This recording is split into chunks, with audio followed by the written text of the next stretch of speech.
এটা কি লেখা? কোনটা?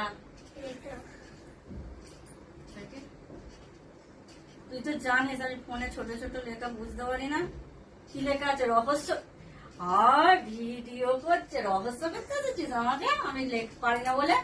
না অন্য কিছু দেখা না, আমি এক্ষুনি বলে দেবো। দেখা এটা কি বলো? কোনটা? অত মুখের কাছে এ ধরলে আমি কি করে বলবো কোনটা?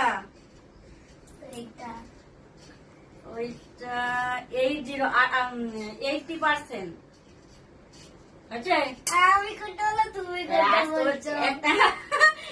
তো আমি চোখে কম আরে দেখি না রে। দেখো ফোন। আমি মোটামুটি দেখতে পাই, একটু কমজোরি আছি বন্ধুরা, ওই জন্য রহস্য করছে আমার ছেলে। সেটা কি বলতো আমি বলে চলো হয়েছে বলে দিয়েছি, বন্ধুরা সব জেনে গেছে।